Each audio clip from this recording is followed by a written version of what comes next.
2026 সালে শবে বরাত কত তারিখে এবং কয় রাকাত নামাজ আদায় করবেন, কোন কোন সূরা দিয়ে নামাজ আদায় করবেন, নামাজের নিয়ত কিভাবে আপনি করবেন, তারপরে কয়টি রোজা রাখবেন, রোজার নিয়ত কি, ইফতারের নিয়ত কি এবং কোন কোন কাজ থেকে আপনি এই রাতে বিরত থাকবেন, আমি বিস্তারিতভাবে আপনাদেরকে বলে দিচ্ছি। প্রিয় ভাই বোনেরা, পবিত্র শবে বরাত অনেক গুরুত্বপূর্ণ একটি দামি রাত।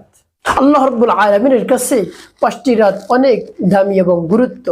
সেটি হলো শবে বরাত এবং শবে কদর এবং 2 ঈদের 2 রাত্রি, তারপরে বৃহস্পতিবার রাত্রি। এই 5টি রাত রব্বে কারিমের কাছে অত্যন্ত দামি এবং গুরুত্বপূর্ণ।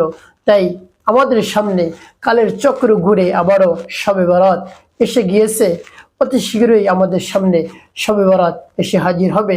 তাই শবে বরাত আসার পূর্বেই আমরা প্রস্তুতি গ্রহণ করব।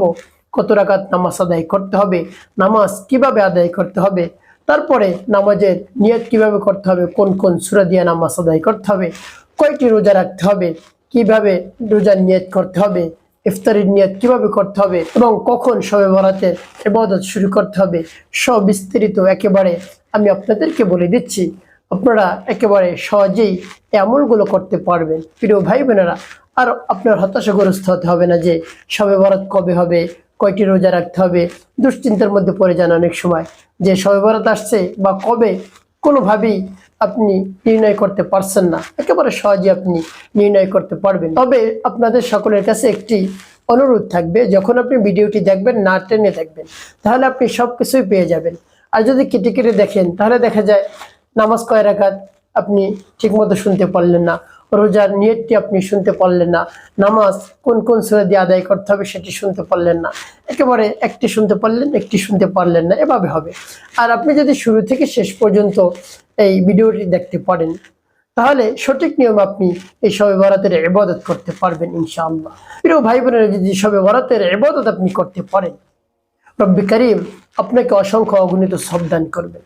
আল্লাহ রাব্বুল আলামিন পুরো বছরে কি কি করবেন এই শবে বরাতের রাত্রিতে বন্টন করেন, লিখেন। এমনিতে তো লেখা আছেই, কিন্তু 1 বছর থেকে অন্য বছর পর্যন্ত কি কি করবেন, অর্থাৎ এই শবে বরাত থেকে এরপরে শবে বরাতের আগ পর্যন্ত আপনি কি কি করবেন, আপনি কত টাকার মালিক হবেন, কত সম্পত্তি আপনার হবে, এভাবে আরো যত ধরনের আপনার চাওয়া পাওয়া রয়েছে, কোন চাওয়া পাওয়া আপনাকে রব্বে কারীম দিবেন, সব কিছু আলাদাভাবে লিপিবদ্ধ করে তারপরে এই রাতে বন্টন করা হয়। কতজন মানুষ দুনিয়াতে জন্মগ্রহণ করবে এবং কতজন মানুষ এই দুনিয়া থেকে বিদায় নেবে, অর্থাৎ মৃত্যুবরণ করবে, এগুলো সব আল্লাহ রাব্বুল আলামিন পুনরায় লিপিবদ্ধ করেন। প্রিয় ভাই বোনেরা, তাই এই বন্টনের রাত্রে আপনি যদি আল্লাহ রাব্বুল আলামিনের ইবাদতে মগ্ন থাকতে পারেন, আল্লাহ রাব্বুল আলামিনের কাছ থেকে যদি চেয়ে আনতে পারেন, আরো বেশি কিছু আপনি পেয়ে যাবেন। এই বরকতপূর্ণ একেবারে মহত্বপূর্ণ রাতে যদি আপনি ইবাদত করতে পারেন, তাহলে আপনাকে খালি হাতে ফিরিয়ে দিবেন না, রব্বে কারীম আপনাকে অসংখ্য অগণিত সওয়াব দান করবেন। সুবহানাল্লাহ বিহামদি। তাই পবিত্র শবে বরাত আপনি অবহেলায় কাটাবেন না। আপনি নামাজ আদায় করবেন, কোরআন তেলাওয়াত করবেন, জিকির করবেন, যত ধরনের ইবাদত আপনি জানেন আপনার কাছে সহজ হয় সেই ইবাদতগুলো আপনি করবেন। তো প্রিয় ভাই বোনেরা, এখন আমি আপনাদেরকে বলবো 2026 সালে শবে বরাত কোন তারিখে এবং কোন তারিখ থেকে আপনি রোজা রাখা শুরু করবেন। শুরুতেই আমি সেটা বলবো, তারপরে পর্যায়ক্রমে সব নিয়মগুলো আমি বলে দিচ্ছি। নামাজ কেমন করে করবেন, নামাজের নিয়ত কিভাবে হবে, কোন কোন সূরা দিয়ে আপনি নামাজ আদায় করবেন, সব কিছু আমি আপনাদেরকে বলে দিচ্ছি। প্রিয় ভাই বোনেরা, শুরুতেই বলছি আমি 2026 সালে শবে বরাত কোন তারিখে। শবে বরাত হলো 2026 সালের মার্চ মাসের 3 তারিখ দিবাগত রাতে হলো শবে বরাত। আপনি এই রাতে অনেক ইবাদত বন্দি করবেন। তো প্রিয় ভাই বোনেরা, সেই দিন আপনি ইবাদত বন্দি করবেন, আপনার যত কাজবাজ রয়েছে সবকিছু আপনি দিনের বেলায় শেষ করবেন। রাত্র যখন চলে আসবে, 3 তারিখ রাত্র যখন চলে আসবে, তখন আপনি ইবাদতে মগ্ন হয়ে যাবেন। প্রিয় ভাই বোনেরা, আপনি যদি অবহেলায় কাটান তাহলে দেখা যায় আপনার কপাল খারাপ হয়ে যেতে পারে। তার কারণ এটা হলো বন্টনের রাত্রি। বন্টনের রাত্রি যদি আপনি অবহেলায় কাটান তাহলে আপনি কিছু পাবেন, আপনি মহান রব্বুল আলামিনের কাছ থেকে আরো বেশি কিছু চেয়ে আনতে পারবেন। তো প্রিয় ভাই বোনেরা, কখন থেকে আপনি এই শবে বরাতের ইবাদত শুরু করবেন, আমল শুরু করবেন? যখন সূর্য অস্ত যাবে, অর্থাৎ মাগরিবের আজান দিবে, এরপর থেকে আপনি মাগরিবের নামাজ আদায় করবেন। মাগরিবের নামাজ আদায় করে ওই স্থানে বসে তাসবিহ তাহলিল আদায় করবেন, তারপরে সূরা ওয়াকিয়া পাঠ করবেন। এভাবে সেই মাগরিবের পর থেকে আপনি শুরু করে দিবেন। এর পূর্বে আপনি যে কাজটি করবেন, দিন থাকতেই আসরের পর বা দিনে দিনে একেবারে উত্তম রূপে আপনি পবিত্রতা অর্জন করবেন, গোসল করবেন, নিয়ত করে গোসল করবেন যে আজকে শবে বরাত, এই জন্য আমি ভালো করে সুন্নত তরিকায় গোসল করি বা সাবান দিয়ে আমার শরীরটাকে একেবারে ভালো করে পাক পবিত্র বানিয়ে নেই। এভাবে আপনি নিয়ত করে আপনি গোসল করবেন, তাহলেও সব। শবে বরাতে আপনি নিয়ত করে গোসল করবেন, তাতেও সব। সুবহানাল্লাহ বিহামদি। তো প্রিয় ভাই বোনেরা, এভাবে আপনি আগে থেকেই গোসল করবেন, তারপর আপনি মাগরিবের নামাজ আদায় করবেন। মাগরিবের থেকেই আপনি শুরু করবেন ইবাদত করা, কোনো অবহেলায় কাটাবেন না, গল্প গুজবে আপনি সময় কাটাবেন না। প্রিয় ভাই বোনেরা, এভাবে আপনি সারা রাত ইবাদত করতে পারেন, একেবারে সারা রাত ইবাদত করতে পারেন, কোনো সমস্যা নেই। যদি আপনার কষ্ট হয় তাহলে আপনি অল্প কিছু সময় ইবাদত করতে পারেন, তারপরে একটু ঘুমাবেন, তারপরে আপনি আবার জাগ্রত হবেন, আবার ইবাদত করবেন, আবার ঘুমাবেন। এভাবে যে ইবাদত আপনার করতে মন চায়, ভালো লাগে, সহজ হয়, সেই ইবাদত আপনি করতে পারবেন। প্রিয় ভাই বোনের, এভাবে আপনি পর্যায়ক্রমে ইবাদত করবেন। তো প্রিয় ভাই বোনের, রোজা আপনি কতটি রাখবেন আর কোন কোন দিন রোজা রাখবেন শবে বরাতে? আপনি একটি কাজ করতে পারেন, তাহলে বেশি সব হবে। সেই কাজটি কি? আপনি যদি মার্চ মাসের 2 তারিখ, 3 তারিখ, 4 তারিখ, অর্থাৎ আরবি মাসের 13, 14, 15 এই 3 দিন যদি রোজা রাখতে পারেন তাহলে বেশি সব।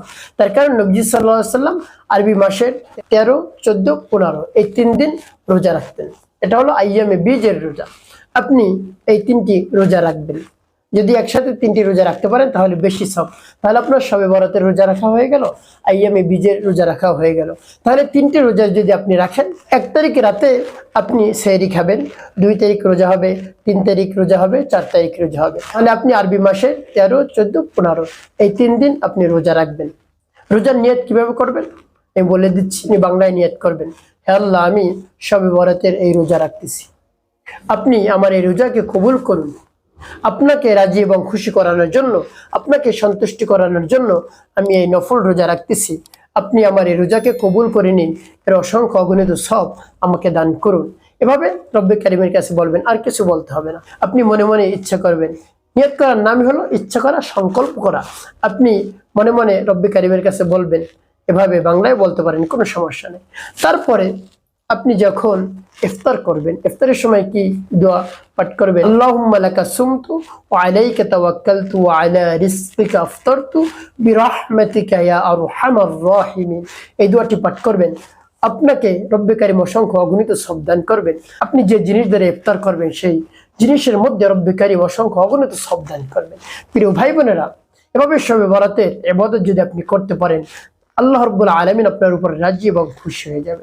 প্রিয় ভাই বোনেরা, আপনি শবে বরাতের কত রাকাত নামাজ আদায় করবেন আমি বলে দিচ্ছি। তার পূর্বে বলবো শবে বরাত সম্পর্কে কয়েকটি ফজিলত আমি বলবো। এই শবে বরাতে যদি আপনি ইবাদত করতে পারেন তাহলে আল্লাহ রাব্বুল আলামিন এই মহামন্বিত রজনীতে, পবিত্র শবে বরাতে অসংখ্য অগণিত বান্দা বান্দীদেরকে মাফ করে দেন। সুবহানাল্লাহ। একেবারে বিনয় হিসাবে তাদেরকে মাফ করে দেন, জীবনের সকল ধরনের অন্যায় অপরাধ ক্ষমা করে দিয়ে তাদের অন্তরকে পাক পবিত্র বানিয়ে দেন। তবে 2 শ্রেণীর মানুষকে আল্লাহ রাব্বুল আলামিন ক্ষমা করেন না।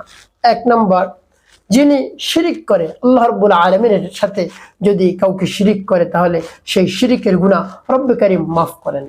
তারপরে 2 নম্বর হলো হিংসুক, যার অন্তরের মধ্যে রিয়া, তাকাব্বুর ভরা, হিংসায় ভরা, তাকে রব্বে কারিম মাফ করেন না। তবে আল্লাহ রাব্বুল আলামিন মাফ করবেন যদি পরিপূর্ণ তওবা করতে পারে। ইয়া আইয়ুহাল্লাযীনা আমানু তুবু ইলাল্লাহ তাওবাতুন নাসুহা। আপনি যদি তাওবায়ে নাসুহা করতে পারেন, তাওবায়ে নাসুহা বলে চূড়ান্ত তওবা, একেবারে চূড়ান্ত তওবা যদি আপনি করতে পারেন তাহলে রব্বে কারিম মাফ করবে। হে আল্লাহ, আমি যে অন্যায় অপরাধ করেছি এটা ক্ষমার যোগ্য না, আপনি মাফ করে দিন। আমি করে ফেলেছি, না বুঝে করে ফেলেছি, আপনি মাফ করে দিন। আপনার নাম তো গফফার, গফুর, আপনি মাফ করে দিন। আমি আর জীবনে এভাবে অন্যায় অপরাধ করব না। পিছনের গুনার জন্য আমি অনুতপ্ত, লজ্জিত, আর জীবনে কখনো গুনাহ করব না। জীবনে যতদিন আপনি হায়াত দিয়ে রাখছেন আমি সামনে কোনোদিন আর গুনাহ করব না। এই প্রত্যেককে যদি আপনি করতে পারেন তাহলে রব্বে কারিম আপনাকে মাফ করে দিবেন। আর যদি না করেন এগুলো তাহলে রব্বে কারিম আপনাকে মাফ করবেন না। তার কারণ হলো আল্লাহ রাব্বুল আলামিনের সাথে আপনি যদি কাউকে শরীক করেন সেই গুনাহ রব্বে কারিম মাফ করেন না। খাঁটি তওবা যদি করতে পারেন তাহলে মাফ হবে, অন্যথায় কোনোভাবেই হবে না। যতই আপনি শবে বরাতে ইবাদত করেন, শবে কদরে ইবাদত করেন, মাফ হবে না খাঁটি তওবা ছাড়া, তওবায়ে নাসুহা ছাড়া এটা মাফ হবে না। এটা বলতে হবে, হে আল্লাহ আমি আর কখনো এই গুনাহ করব না, এই গুনার ধারে কাছে আমি যাব না, এরকম রব্বে কারিমের কাছে প্রতিজ্ঞাবদ্ধ হতে হবে। প্রিয় ভাই বোনেরা, আল্লাহ রাব্বুল আলামিন এই রাতে অসংখ্য অগণিত বান্দাবান্দীদেরকে মাফ করে দেন। তারপরে রব্বে কারিম দুনিয়ার আকাশে এসে বান্দাদেরকে ডাকতে থাকেন, বান্দাদেরকে ডাকতে থাকেন, কার কি হাজত রয়েছে, প্রয়োজন রয়েছে আমার কাছে বলো। তো আল্লাহ রাব্বুল আলামিন ডাকতে থাকেন। সেই সময় যদি আপনি জাগ্রত থাকেন, রব্বে কারিমের ইবাদতে মশগুল থাকেন, তো রব্বে কারিম তো দেখেন, সবকিছুই দেখেন, আপনার মনের খবর। সেই আল্লাহ রাব্বুল আলামিনের ডাকের সাথে যদি আপনার ডাক মিলে যায় যে কে আছো ঋণগ্রস্ত, অভাবগ্রস্ত, তারপরে কঠিন রোগে আক্রান্ত রয়েছে, আমার কাছে বলো, আমি সব কিছু সমাধান করে দেবো। রব্বে কারিম ডাকতে থাকেন, সেই ডাকের সাথে যদি আমাদের ডাক মিলে যায় তাহলে আল্লাহ রাব্বুল আলামিন অবশ্যই আমাদের ডাককে কবুল করে নেবেন, আমাদের মনের আশা, আকাঙ্ক্ষা, বাসনা, কামনা পূরণ করে দিবেন। ভাই বোনেরা, এই মহামান্বিত রজনী পবিত্র শবে বরাতে আপনি কয় রাকাত নামাজ আদায় করবেন? এর কোনো নির্দিষ্ট কোনো রাকাত নেই। আপনি 4 রাকাত, 6 রাকাত, 8 রাকাত, 12 রাকাত, 14 রাকাত, যত রাকাত মন চায় আপনি নামাজ পড়ুন। নফল নামাজের নিয়ত করবেন। নামাজ পড়লে আপনি কিভাবে নিয়ত করবেন? হে আল্লাহ, আমি পবিত্র শবে বরাতে রাতে আমি নফল নামাজ আদায় করতেছি। 2 রাকাত করে আপনি নামাজ আদায় করবেন। হে আল্লাহ, আমি পবিত্র শবে বরাতের রাতে 2 রাকাত শবে বরাতের নফল নামাজ আদায় করতেছি। আল্লাহু আকবার। এভাবে আপনি বলতে পারেন, কোনো সমস্যা নেই। আপনার যেভাবে ভালো হয় সেইভাবে আপনি বলবেন। তবে রাকাতটা আপনাকে উল্লেখ করতে হবে, আমি 2 রাকাত নামাজ আদায় করতেছি আপনার সন্তুষ্টির উদ্দেশ্যে কিবলামুখ হয়ে। আল্লাহু আকবার। আপনি আমার এই নামাজকে কবুল করে নিন। এভাবে আপনি নিয়ত করে তারপর নামাজে দাঁড়িয়ে যাবেন। কোন সূরা দিয়ে আপনি নামাজ আদায় করবেন? আপনি যে কোনো সূরা দিয়ে আপনি নামাজ আদায় করতে পারবেন, কোনো সমস্যা নেই। আপনার কাছে যে সূরা সহজ হয়, সূরা ফাতিহা তো আপনি পারেন, যদি না পারেন চেষ্টা করেন শিখে নিন। শবে বরাত আসার পূর্বে আপনি শিখে নিন, তাহলে ভালো হবে। তো ভাই বোনেরা, সূরাতুল ফাতিহা পাঠ করবেন, তারপরে সূরাতুল ফাতিহার সাথে যে কোনো একটি সূরা আপনি মিলাতে পারেন, আপনার যে সূরা সহজ হয়। এখন বলতে পারেন, হুজুর আমি শুধু একটা সূরাই পারি, কোনো সমস্যা, একটা সূরা দিয়ে আপনি নামাজ পড়ুন, 100 রাকাত নামাজ পড়ুন, কবুল হয়ে যাবে ইনশাআল্লাহ। প্রিয় ভাই বোনেরা, এখন বলতে পারেন, হুজুর একটা সূরা দিয়ে নামাজ, হ্যাঁ হবে, অবশ্যই, কেন হবে না? নামাজ ভঙ্গের কারণের মধ্যে আছে নাকি যে একটা সূরা পড়লে নামাজ হবে না? আপনার কাছে যে সূরা সহজ হয় সেই সূরা দিয়ে নামাজ পড়বেন, এটা হলো নিয়ম। তাতে আপনি যদি একটি পারেন, একটি পড়েন। তবে আপনাকে খেয়াল করতে হবে যে আপনি যে সূরাগুলো পারেন না সেই সূরাগুলো আপনি শিখে নিন। অবশ্যই আপনাকে আমাকে শিখতে হবে, অন্যথায় আমি তো অপরাধী হয়ে যাব, আল্লাহ রাব্বুল আলামিনের কাঠগড়ায় আসামি হয়ে যাব যে কেন আমি এইটা শিখতে পারলাম না। দুনিয়ার অনেক কিছু আমরা শিখে ফেলছি, কিন্তু এই নামাজের সূরা কিরাত কেন আমি শিখতে পারলাম না। এভাবে আপনি সূরাতুল ফাতিহার সাথে সূরাতুল ইখলাস পাঠ করতে পারেন, যে শুধু সূরাতুল ইখলাস দিয়ে আপনি পড়ে নিন 100 রাকাত, কোনো সমস্যা নেই। বা 2টি সূরা পারেন, 2টি সূরা দিয়ে পুরা আপনি 100 রাকাত, 200 রাকাত, যত রাকাত আপনার মন চায় তত রাকাত আপনি নামাজ আদায় করুন, কোনো সমস্যা নেই। তো প্রিয় ভাই বোনেরা, প্রতি 2 রাকাত পর পর কি পাঠ করবেন? আপনি 2 রাকাত নামাজ আদায় করার পর আপনি কি পাঠ করবেন? পাঠ করবেন সুবহানাল্লাহ, আলহামদুলিল্লাহ, ওয়া লা ইলাহা ইল্লাল্লাহু, আল্লাহু আকবার। সুবহানাল্লাহ, আলহামদুলিল্লাহ, ওয়া লা ইলাহা ইল্লাল্লাহু, আল্লাহু আকবার। এভাবে প্রতি 2 রাকাত পর পর এভাবে আপনি পাঠ করবেন। তো প্রিয় ভাই বোনের, এভাবে মহামান্বিত রজনী পবিত্র শবে বরাত যখনই আপনি পাবেন, যখনই শবে বরাতের দিন পর্যন্ত আপনাকে হায়াত দিয়ে রব্বুল আলামিন বাঁচিয়ে রাখবেন, সেই দিন আপনি ইবাদত বন্দিগিতে সময় কাটাবেন, অন্য কোনো কাজে আপনি সময় কাটাবেন না। এই দিন যদি আপনি ইবাদত বন্দিগিতে সময় কাটাতে পারেন তাহলে অসংখ্য অগণিত সব রব্বে কারিম দান করবেন, তার সাথে সাথে আপনার ভাগ্যকে পরিবর্তন করে দিবেন। বছর পর্যন্ত আপনি যত কিছু করেন তার মধ্যে যত অকল্যাণকার রয়েছে আল্লাহ রাব্বুল আলামিন তা তো চেঞ্জ করে দিতে পারে, আপনি যদি ইবাদত করে রব্বে কারিমকে রাজি খুশি করাতে পারেন। প্রিয় ভাই বোনেরা, এমনটি না হয় যে আপনি ইবাদত করতে করতে আপনার ফজরের নামাজ কাজা হয়ে গেছে। আপনি অবশ্যই ফজরের নামাজ কিন্তু জামাতের সাথে আদায় করবেন। প্রিয় ভাই বোনেরা, এভাবে পবিত্র শবে বরাত যখনই আপনি পাবেন তখনই আপনি ইবাদত বন্দিগিতে সময় কাটাবেন। এটাতে বেশি বেশি একটি দোয়া পাঠ করবেন, সেটি হলো আল্লাহুম্মা বারিক লানা ফি শাবান ওয়া বাল্লিগনা রমাদান, আল্লাহুম্মা বারিক লানা ফি শাবান ওয়া বাল্লিগনা রমাদান। তো প্রিয় ভাই বোনেরা, এই ভিডিওর মধ্যে আমি আলোচনা করলাম পবিত্র শবে বরাত কবে, কখন থেকে শবে বরাতের আমল শুরু হবে এবং শবে বরাতের রোজা কয়টি রাখবেন, কোন কোন দিন রাখবেন এবং নামাজ কয় রাকাত আদায় করবেন, নামাজ কোন কোন সূরা দিয়ে আপনি আদায় করবেন, তারপরে নামাজের নিয়ত কিভাবে করবেন আমি আপনাদেরকে বলে দিয়েছি। তো প্রিয় ভাই বোনেরা, যখনই পবিত্র শবে বরাত পেয়ে যাবেন তখন সময় নষ্ট না করে আপনি অহেতুক সময় নষ্ট না করে আপনি ইবাদতে মশগুল হয়ে যাবেন। তাহলে আল্লাহ রাব্বুল আলামিন আমাদের সকলকে উভয় জাহানের কল্যাণ দান করবেন, দুনিয়াতেও শান্তি, আখিরাতেও শান্তি ইনশাআল্লাহ।